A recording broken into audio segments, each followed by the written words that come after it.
श्री स्वामी समर्थ मैत्रिणींनो, स्वामी महाराज तुमच्या सर्व चांगल्या इच्छा पूर्ण करो ही स्वामींच्या चरणी मी प्रार्थना करते आणि आजच्या या व्हिडिओला सुरुवात करते. आपल्या हिंदू धर्मामध्ये माघ पौर्णिमेचा सण खूप पवित्र मानला जातो. या दिवशी भगवान विष्णू आणि शिव यांची पूजा केल्याने जीवनात सुख, शांती आणि समृद्धी येते. याशिवाय गंगेत स्नान केल्याने सर्व प्रकारची पापे आणि दुःख नष्ट होतात. त्याचबरोबर माघ महिन्यात गंगा नदी स्नान करणे आणि उपवास करणे याला विशेष महत्त्व दिले जातं. यावर्षी माघ पौर्णिमेच्या संबंधित आपण तारीख बघणार आहोत आणि त्याचबरोबर आपल्याला माघ पौर्णिमेच्या दिवशी हा एक उपाय आहे तर तो करायचा आहे. आपल्याला सकाळीच या झाडाला स्पर्श करून यायचा आहे, जेणेकरून आपल्यासमोर आपल्या जीवनातील जो काही शत्रू आहे तर तो तुमच्यासमोर लोटांगण घालेल.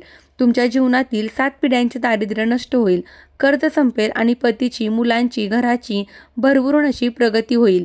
असा हा प्रभावी उपाय आहे, आपल्याला माघ पौर्णिमेच्या दिवशी करायचा आहे. हा उपाय कसा करायचा, कधी करायचा याची संपूर्ण माहिती आजच्या या व्हिडिओमध्ये आपण घेणार आहोत. त्यामुळे व्हिडिओ हा स्किप न करता शेवटपर्यंत पाहत राहा.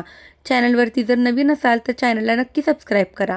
माघ पौर्णिमेची जी तारीख आहे तर ती कधी सुरू होत आहे, तर या तिथीची जी सुरुवात आहे त्याची 1 फेब्रुवारी 2026 रोजी रविवारी सकाळी 5:52 होणार आहे. त्यानंतर तिथीची समाप्ती 2 फेब्रुवारी 2026 रोजी सोमवारी सकाळी 3:38 होणार आहे. 1 फेब्रुवारी म्हणजेच रविवारी असणार आहे, तर ती सकाळी 5 वाजता असणार आहे. आणि या योगामध्ये केलेले जे काही दान असतात तर ते खूप प्रभावी मानले जातात. या दिवशी सौभाग्य योग आणि शोभन योग तयार होत आहे. त्याचबरोबर काही नक्षत्राची योग देखील तयार होत आहे. आश्लेषा नक्षत्र आणि माघ नक्षत्राचे योग असते. हे नक्षत्र अत्यंत शुभ मानले जाते. पवित्र स्नान आणि पूजेसाठी आदर्श काळ असल्याचे म्हटले जाते. शिवयोग तयार होत आहे. या युगाची भगवान शिव आणि विष्णूंची पूजा देखील अत्यंत फलदायी मानली जाते. तर ह्या सर्व संपूर्ण ज्या गोष्टी आहेत तर त्या आपल्याला माघ पौर्णिमेच्या दिवशी पाळायच्या आहेत. तर गंगा स्नान करायचं आहे, त्याचबरोबर उपवास आणि दान करायचं, सत्यनारायण पूजा करायची आहे, भगवान विष्णू आणि शिव यांचे पूजन करायचे आहे, माता लक्ष्मीची पूजा करायची आहे. आपल्या घरामध्ये जी आपली फरशी असते तर ती पुसत असताना त्यामध्ये तुम्हाला हळद, मीठ, गोमूत्र टाकून फरशी पुसायची आहे. उंबरट्यावरती हळदीचे लेपन करायचे आहे. बाहेर माता लक्ष्मीच्या पावलांची रांगोळी काढायची आहे. त्याचबरोबर घरामध्ये तुम्हाला शक्य असेल तर सत्यनारायण कथा तुम्ही आवर्जून वाचू शकता आणि सत्यनारायणाचं पूजन करू शकता, जेणेकरून अखंड लक्ष्मी प्राप्ती आपल्या घरामध्ये होईल. हे सर्व गोष्टी आपल्याला करायच्या आहेत. त्याचबरोबर आपल्याला या दिवशी घरामध्ये काही सेवा करायच्या आहेत. त्यामध्ये विष्णू गायत्री मंत्र, लक्ष्मी गायत्री मंत्र, कुबेर गायत्री मंत्र, त्याचबरोबर विष्णू सहस्त्रनाम, श्री सुक्तम ह्या सर्व सेवा तुम्हाला करायच्या आहेत. आणि तुम्हाला कुंकुमार्चन करायचं आहे. कुंकुमार्चन हे तुम्ही लक्ष्मी मातेच्या, तुमच्या कुलदेवीच्या, अन्नपूर्णा देवीचं किंवा मग श्रीयंत्रावरती कुंकुमार्चन करू शकता. आवर्जून कुंकुमार्चन करायचं आहे. याचे खूप चांगले फायदे आपल्याला होत असतात. आणि त्यानंतर तुम्हाला सकाळीच हा जो उपाय आहे तो करायचा आहे. तुम्ही उपाशी राहिलात तरी चालेल, पण सकाळीच या झाडाला स्पर्श करून या आणि बघा आपल्या आयुष्यात किती बदल घडतात. तर आता काय करायचं आहे, सर्वात प्रथम माघ पौर्णिमेच्या दिवशी तुम्हाला सकाळी लवकर उठायचं आहे. उठल्यानंतर सर्वात प्रथम तुम्हाला काय करायचं आहे तर भगवान विष्णू आणि माता लक्ष्मी यांचे स्मरण करायचं आहे. त्यानंतर तुम्हाला अंघोळीसाठी जायचं आहे. अंघोळीच्या पाण्यामध्ये थोडंसं गंगाजल आणि त्याचबरोबर थोडीशी हळद टाकून तुम्हाला अंघोळ करायची आहे.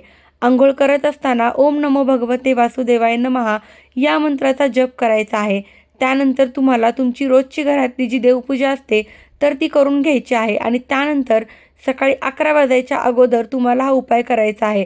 तर तो कसा करायचा आहे, हा उपाय आपण कशासाठी करतो तर बघा, आपण खूप कष्ट करतोय, मेहनत करतोय, पण तरी त्याचं फळ आपल्याला मिळत नाही आहे. आपल्या जीवनामध्ये अनेक प्रकारचे संकट आहेत, दुःख आहेत, दोष आहेत, दारिद्र्य आहे, घरामध्ये आलेला पैसा टिकत नाही, तो नेहमी कुठे ना कुठे खर्च होऊन जातो.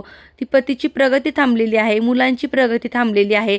त्याचबरोबर तुमच्या मनामध्ये अनेक काही कठीणातल्या कठीण इच्छा आहेत, पण त्या इच्छा तुमच्या पूर्ण होत नाही आहेत. आणि त्या तुमच्या इच्छा पूर्ण होण्यासाठी तुम्ही खूप प्रयत्न करत आहात, तुम्ही खूप कष्ट करत आहात, तरीही तुमच्या कष्टाला नशिबाची साथ मिळत नाही आहे.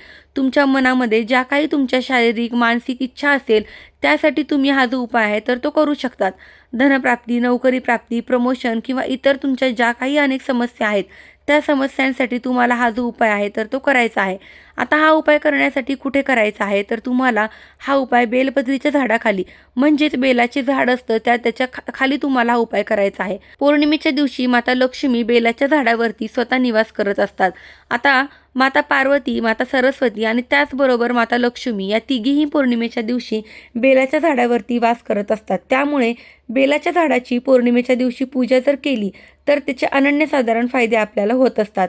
एक तर आपल्याला सरस्वती म्हणजे बुद्धीची प्राप्ती होत असते, लक्ष्मी म्हणजे पैसा आणि माता पार्वती म्हणजे आदिशक्ती, संपूर्ण संसार हा त्यांचाच आहे।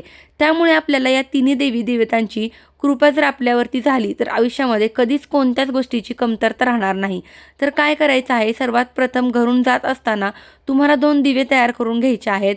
एक तुम्हाला तेलाचा दिवा तयार करायचा आहे आणि एक तुम्हाला तुपाचा दिवा तयार करायचा आहे। तर तुपाचा दिवा तुम्ही तयार करणार आहात तर त्यामध्ये तुम्हाला लांब कापसाची वाट टाकायची आहे आणि जो तेलाचा दिवा तुम्ही तयार करणार आहात तर त्यामध्ये तुम्हाला गोल फुलवात टाकायची असते। तर त्यानंतर तुम्हाला एक तांब्याभर पाणी घ्यायचं आहे आणि त्यानंतर बेलाच्या झाडाजवळ गेल्यानंतर सर्वात प्रथम तुम्हाला हे जे पाणी आहे तर ते झाडाला अर्पण करायचं आहे। त्यानंतर तुम्हाला तिथे एक सफेद कलरची मिठाई कोणतीही ठेवू शकतात। तिथे एक सफेद कलरची मिठाई, खडीसाखर ठेवा, साखर ठेवा, एखादा पेढा ठेवा आणि तुमच्याकडे जे काही सफेद कलरचं मिठाई असेल, पदार्थ असेल तो तुम्ही ठेवू शकता। पण फक्त कलर जो आहे ना तर तो सफेद असावा हे लक्षात ठेवा। त्यानंतर तुम्हाला काय करायचं आहे तर त्या झाडाच्या 7 प्रदक्षिणा मारायच्या आहेत आणि आता हे जे 2 आपण तेलाचा आणि तुपाचा दिवा तयार केलेला आहे, हे 2 दिवे तुम्हाला सर्वात प्रथम तुम्हाला त्या झाडाच्या खाली बसायचं आहे। बसून तुम्हाला तुमचा चेहरा जो आहे तर तो पूर्व किंवा पश्चिम अशा पद्धतीने तुम्हाला बसायचा आहे। जो पहिला तुम्हाला तुपाचा दिवा आहे तर तो तुमच्या उजव्या हाताला तुम्हाला लावायचा आहे आणि जो तेलाचा दिवा आहे तर तो तुमच्या डाव्या हाताला लावायचा आहे। बघा, लक्षात ठेवा नीट, तेलाचा दिवा जो आहे तो तुमच्या डाव्या हाताला लावायचा आहे आणि तुपाचा दिवा जो आहे तर तो तुमच्या उजव्या हाताला लावायचा आहे। आता ज्या तेलाच्या दिव्यातील वात आहे ती ब्रह्मांडाकडे जाणार आहे, पण तुपातल्या दिव्याची वात आहे तर ती पूर्व किंवा पश्चिम तुम्ही करू शकता। तुम्ही ज्या पद्धतीने बसलेले असाल त्या पद्धतीने ती वात तुम्हाला करायची आहे। त्यानंतर तिथे बसून तुम्हाला एक वेळेस कनकधारा स्तोत्रम आहे तर ते कनकधारा स्तोत्रमचं पठण करायचं आहे। एकदा तुम्हाला दारिद्र्य दहन शिवस्तोत्राचा पठण करायचं आहे आणि या 2 सेवा तुम्हाला तिथे करायच्या आहेत आणि त्यानंतर तुम्हाला घरी यायचं आहे। घरी येत असताना परत मागे वळून बघायचं नाही, सरळ आपल्या घरी यायचं आहे, स्वच्छ पाय धुवायचे आहेत, घरामध्ये प्रवेश करायचा। अगदी साधा सोपा उपाय आहे, कोणत्याही प्रकारची तुम्हाला उपाय करत असताना अडचण येणार नाही। फक्त दिवे लावत असताना व्यवस्थित ठेवायचे आहेत, उलटे पालटे करायचे नाही। उजव्या हाताला तुपाचा दिवा आणि डाव्या हाताला तेलाचा दिवा अशा पद्धतीने तुम्हाला हे 2 दिवे ठेवायचे आहेत। नक्की करून बघा, नक्कीच तुम्हाला त्याचा चांगला फायदा होईल। तर ही अत्यंत महत्त्वाची माहिती मला तुमच्यापर्यंत पोहोचवायची होती। माहिती आवडली असेल तर व्हिडिओला लाईक करा, शेअर करा आणि आपल्या चॅनलवरती जर नवीन असाल तर आपल्या चॅनलला नक्की सबस्क्राईब करा। धन्यवाद। श्री स्वामी समर्थ।